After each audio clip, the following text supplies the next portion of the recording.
Sir जब से graph चालू है तब से जाके एक स्केल खरीद के लाया हूँ मैं बहुत ग्राफ अच्छा। बनाने। मतलब आज के बाद तुम्हारे पास स्केल भी नहीं थी? नहीं, यस सर।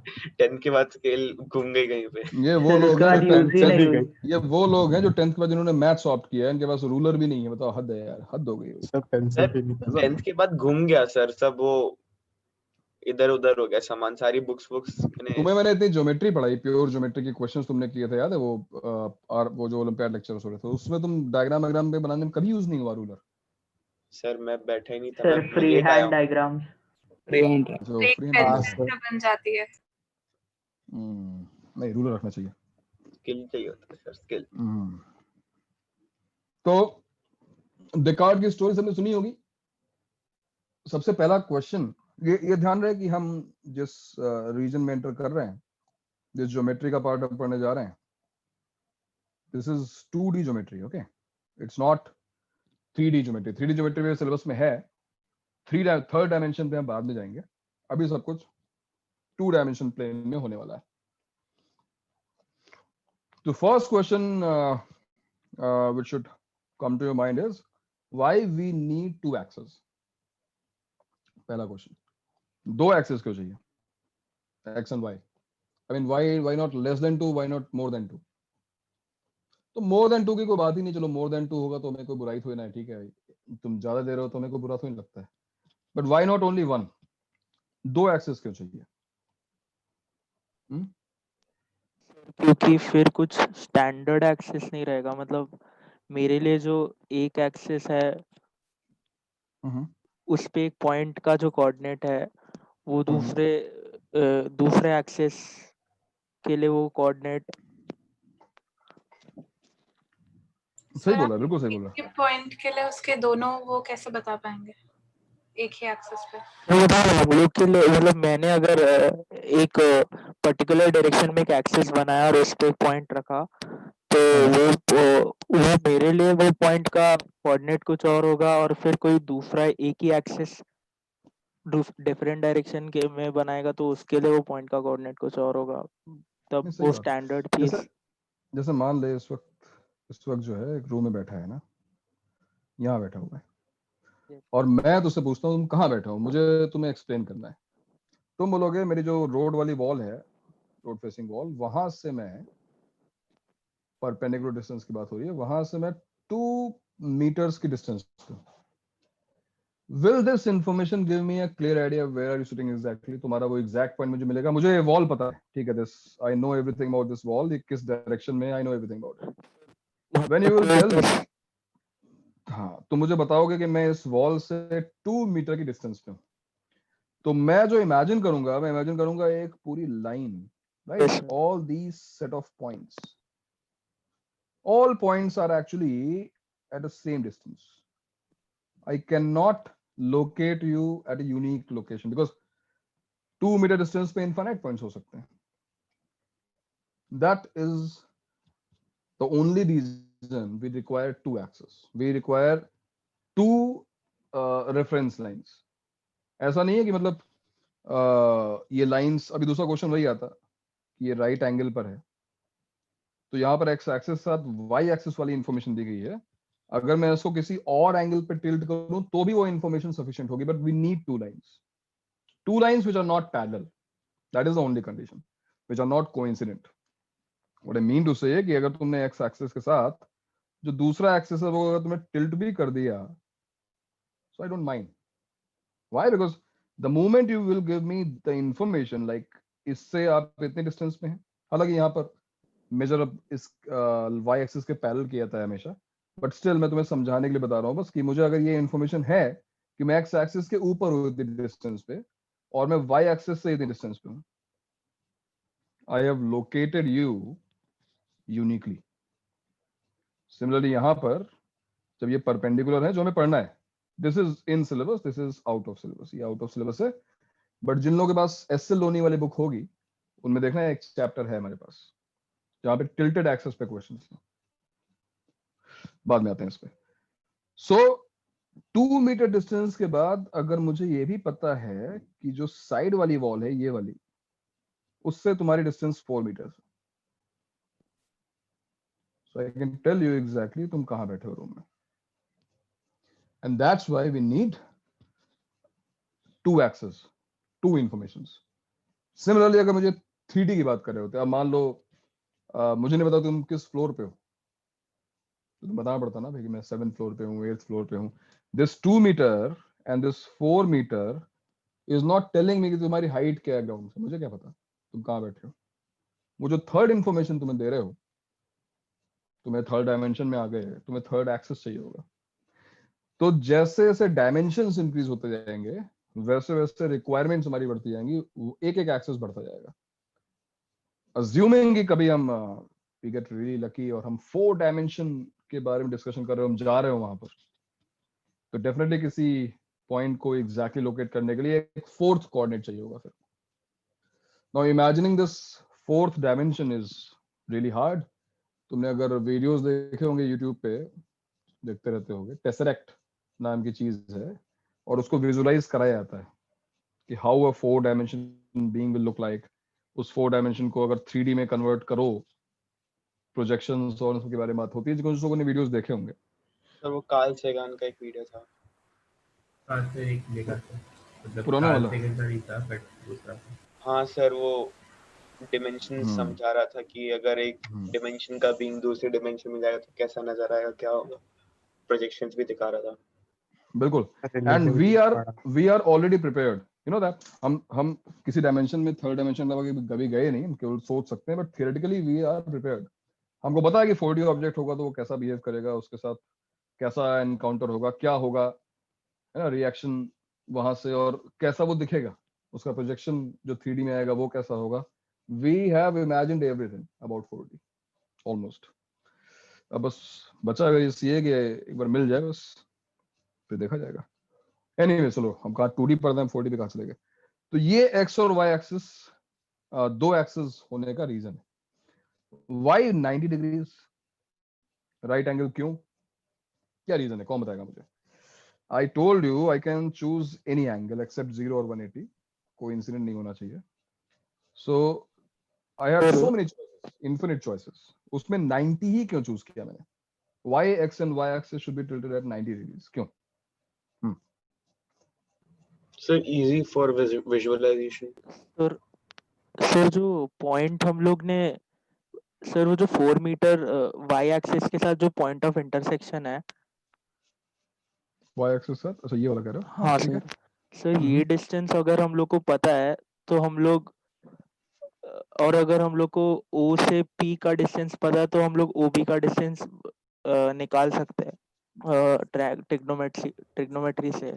सर तो वैसे तो कोई भी थीटा पे OP आप का ले लेंगे तो distance वो भी निकाल निकाल पाएंगे हम लोग. और तुम ये कह रहे हो कि डिस्टेंस निकालना इजी है इसलिए हमने 90 लिया, तो सर ये वो एक्सप्लेन कर रहे हो ना. कॉस का कंपोनेंट साइन का कंपोनेंट 1 हो जाएगा, तो फिर हम लोग को मैं समझ गया, सही, ठीक है. मतलब वही जो उसने पहले बोला कि कैलकुलेशन इजी हो जाएगी, यही कह रहे हो ना. डिस्टेंस ही नहीं बात. ये बात बिल्कुल सही है, पता है भाई, बहुत सिंपल सी बात है कि out of all the choices which are valid except 0 and 180, we are choosing 90. Why? Because of our convenience. 90 degrees के साथ तुम डायग्राम, है ना, ये जो डायग्राम बना था, ये एक्चुअली इस तरह नहीं करते हैं. एक्चुअली जब लोकेट करते हैं टिल्टेड एक्सिस में किसी पॉइंट को, सो ये डिस्टेंस मेजर की जाती है, ये वाली. You will always get a parallelogram and this is fair. मतलब ये भी कोई बहुत डिफिकल्ट नहीं है. अभी थोड़ा ज्योमेट्री से करोगे, प्लेन ज्योमेट्री से थोड़ा डिफिकल्ट लगेगा, लेकिन जहां तुमने वेक्टर सीखा तो तुम्हें ये चीज भी इजी लगने लगेगी. बट तुम देखो कि यहाँ पर जो डायग्राम बना है, it is a parallelogram. Parallelogram की जो ज्योमेट्री है वो ऑब्वियसली रेक्टेंगल की ज्योमेट्री से ज्यादा डिफिकल्ट होगी. जो फॉर्मूला हम यहाँ यूज कर सकते हैं कंपैरेटिवली जो फॉर्मूला हम यहाँ यूज करेंगे वो ज्यादा टीडियस होंगे, ज्यादा ट्रिकी होंगे. So why not 90 degrees. Yes, 90 degrees was a very good choice, that's it. और कोई बात नहीं, क्योंकि जब हमारे पास सारी पॉसिबिलिटीज, हम ही नहीं बोल सकते कि 90 degrees is the only choice, the only valid choice. Choice सारी हैं, सबसे कन्वीनियंट चॉइस जो है वो 90 डिग्रीज की है. X, Y and Z axis, 3D में भी third axis which is perpendicular to X and Y both. तो अगेन थर्ड एक्सिस की भी चॉइस है, किसी भी एंगल पे टिल्ट कर सकते हो एक्सेप्ट 0 और 180 कर सकते थे, बट हमने चूज किया 90 once again because जितने भी मेजरमेंट्स होंगे, कैलकुलेशंस होंगे, वो बहुत इजी रहेंगी, है ना। सो 90 डिग्रीज इज आवर फेवरेट, हम 90 डिग्रीज ही यूज करेंगे और यही हमारे सिलेबस में, ये हमारे सिलेबस में नहीं है, हम रिमूविंग दिस, इसकी जरूरत नहीं है हमको, हटा दो। ऑलराइट, तो देकार्ड की स्टोरी है कि वो अपने जो है, देकार्ड अपना रूम पे था, तो ऊपर वो स्पाइडर थी, क्या थी पता नहीं, उसने लोकेट किया, समझ उसको। What is the use of coordinate geometry? हम बार बार ज्योमेट्री की बात कर रहे हैं, and we know about geometry, we know about lot of formulas, सबको हमको पता है, ट्रिग्नोमेट्री भी सीखी हमने भी। What is the use of coordinate geometry? क्या हम एक्स वाई एक्सिस में ये ट्रिगर प्लेन ज्योमेट्री को एलिमिनेट कर देगा नॉट मतलब हाँ ठीक है, एलिमिनेट कर सकते हो, टू बिल्कुल सही एन बात है। एक्सटेंट। हाँ, some up to some extent. और ज्योमेट्री के क्वेश्चंस जो बहुत ट्रिकी हो सकते थे, तो उसको कोऑर्डिनेट ज्योमेट्री में लाओगे, मैं ये नहीं कह रहा हूँ कि बहुत कोई एलिगेंट सोल्यूशन निकल आएगा, but because here we are involving algebra, तो ज्योमेट्री तुम्हें पता ही है ज्योमेट्री हमारी कैसी होती है, ज्योमेट्री का कितना एक्सपोजर है, ज्योमेट्री की जो डिफिकल्टी है ना, जो ट्रिकी पार्ट है कि हमने कुछ कंस्ट्रक्शन करना है, कहाँ पर हमको सिमिलैरिटी यूज करनी है, जहां पे हम स्टक होते हैं, वहां से तुम्हें ये कोऑर्डिनेट ज्योमेट्री निकाल देगी, trust me. So every time you get stuck in a plane geometry problem, you will always have a chance कि हाँ तुम कोऑर्डिनेट ज्योमेट्री यूज करके उस क्वेश्चन को सॉल्व कर लो, और वो सॉल्व हो जाएगा, ट्रस्ट मी। बट ये होगा कि हो सकता है कि प्लेन ज्योमेट्री से 2 लाइन में हो रहा हो और कोऑर्डिनेट ज्योमेट्री से 2 पेज लग जाए, पॉसिबल है, बट होगा। So coordinate geometry is a combination of geometry plus algebra, geometry and algebra, ये बात ध्यान रखना। और जैसा मैंने तुम्हें कहा था कि तुम्हारा मैथ्स का पूरा जो करिकुलम है ना, उसका फोकस पूरी तरीके से अलजेब्रा पे है, अलजेब्रा एंड कैलकुलस। कहने के लिए कोऑर्डिनेट ज्योमेट्री है, plane geometry is completely removed, geometry जो उन्होंने डाली भी है ना, वो कोऑर्डिनेट ज्योमेट्री है, और coordinate geometry is like 80% algebra and 20% geometry, ऐसा है।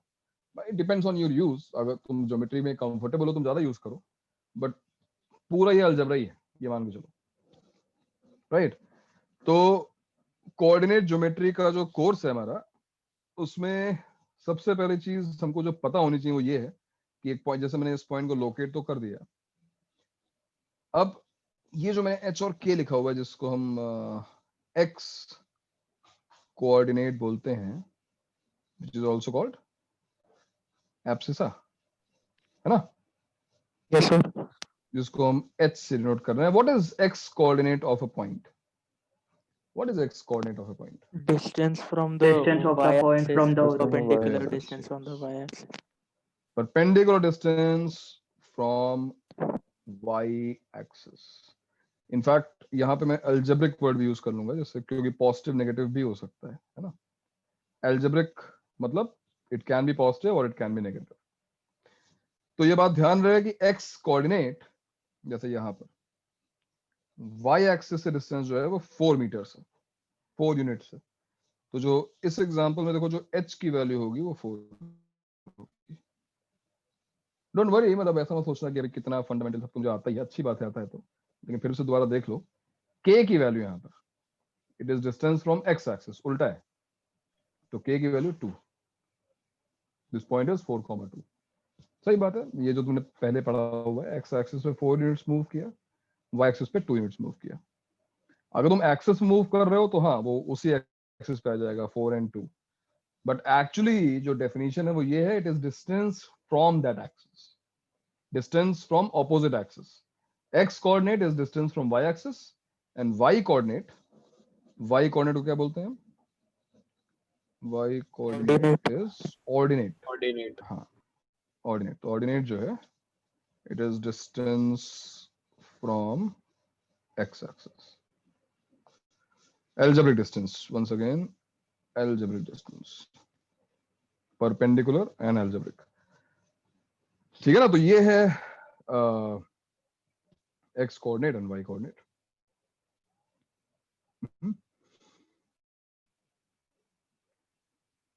बताओ भाई, सबको समझ में आया? Yes, sir. Yes sir. अब मान लो यहीं पर मैं तुमसे यहीं पर एक क्वेश्चन पूछूं, हालांकि अभी तक मैंने पढ़ाया नहीं है, it would not be completely unfair, because idea तुमको है, तुमने स्कूल में पढ़ा हुआ है, इस वर्ड को सबने सुना होगा, लोकस, सुना है ना? हम आएंगे इस पर, लोकस पे Yes, आएंगे। Sir collection of locus points. Path हाँ traced by a path,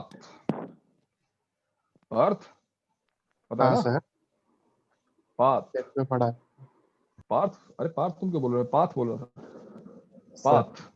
sir उसमें थोड़ा ज्यादा सुनाई दे रहा है। Find locus of a point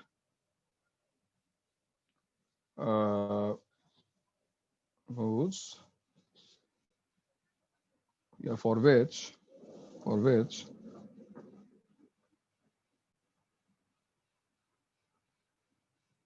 sum of perpendicular distances from axis is 4. Suppose ऐसा कोई क्वेश्चन पूछा जाता है, मैं डायरेक्टली तुमसे क्वेश्चन पूछ रहा हूँ बिकॉज लोकस तुम्हें ऑलरेडी पता ही होगा, और आई थिंक इस बैच में तो ये क्वेश्चन ऐसे डाले जा सकते हैं तुरंत। मेरे को लाइन की तो क्या इक्वेशन बतानी है। मुझे लोकस चाहिए, आई डोंट नो लाइन होगी क्या होगा, मुझे लोकस चाहिए। मुझे उन सारे लोकस का मतलब होता है सेट ऑफ पॉइंट बोल सकते हो, यस। तुम एक ही पॉइंट को मूव करा के उसका पाथ बोल सकते हो, वो कौन सा पाथ फॉलो करेगा। सर्कल यहाँ नो नो नो सर एक स्ट्रेट लाइन तो रहेगी स्ट्रेट लाइन स्ट्रेट रहेगी लाइन ना, x plus equal 4, to 0 से 0, 4 को ज्वाइन करेंगे तो हाँ देखो जो टर्मिनोलॉजी है ना, उसको ध्यान से, मैंने यहाँ पर एल्जेब्रिक लिखा था तुम्हें बताने के लिए कि डिस्टेंसेस पॉजिटिव नेगेटिव होती है, इसलिए मैं एल्जेब्रिक लिख रहा हूँ। मैंने यहाँ पे एल्जेब्रिक नहीं लिखा है। No distance you know is always positive, है ना। परपेंडिकुलर डिस्टेंस का मतलब है पॉजिटिव ही कंसीडर किया जाएगा। तो अगर मैं उस पॉइंट को सपोज थोड़ी देर के लिए मान लेते हैं कि this point is h, k, ये पॉइंट है हमारा h, k। अब इस पॉइंट को सेटिस्फाई कराओ जो कंडीशंस ने दी हुई है। क्या कंडीशन दी हुई है कि इसकी डिस्टेंस जो x एक्सिस से है और जो डिस्टेंस इसकी y एक्सिस से है उनका सम 4 है। What is the distance of this point from x axis. अब इनमें पढ़ा, यस हमने पढ़ा अभी कि x coordinate is distance from y axis, y coordinate is distance from x axis, but वो अलजेब्रिक डिस्टेंस थी। और बार बार मैं अलजेब्रिक क्यों बोल रहा हूँ, बिकॉज अगर मैं बोला कि x एक्सिस डिस्टेंस k है तो ये सही नहीं है, बिकॉज अगर ये पॉइंट मान लो इधर आ गया, दिस पॉइंट इज वही पॉइंट हमारा h, k, तो क्या डिस्टेंस फ्रॉम x एक्सिस तुम k बोलोगे? नहीं, क्योंकि अगर ये -k। पॉइंट फोर्थ क्वाड्रेंट में है तो फिर k तो नेगेटिव हो गया ना यार, डिस्टेंस नेगेटिव नहीं होती है। तो क्या किया जाए, अगर हम डिस्टेंस को पॉजिटिव रखना चाहते हैं तो यहाँ मॉड लगा दिया जाए, है कि नहीं? सही बात है ना। इसका मतलब यहाँ पे क्या दिया हुआ है, हमको समझ में आ गया कि हमको दिया हुआ है mod of h distance from y axis plus mod of k is equal to 4. Sum of the distances is constant, that is 4. और इसी h को तुम अगर x लिख दो और k को y लिख दो तो इसी को लोकस बोलते हैं। This equation in x and y is called locus। ये हमारा आंसर हो गया। तो लोकस वाले पॉइंट पे मैं वापस जाऊंगा, लोकस वाले पॉइंट पे हम जाएंगे वापस। ये इक्वेशन तुम्हारे सामने पहले आ चुकी है, याद है? mod x plus mod y equals to constant, modulus वाले चैप्टर में हाँ सर आई थी ना। हाँ सर। क्या होता था बताओ, क्या ग्राफ बनता था इसका? स्क्वायर बनता है। Sir square is going to be a square, ऐसा कुछ 4 लाइंस हैं ये।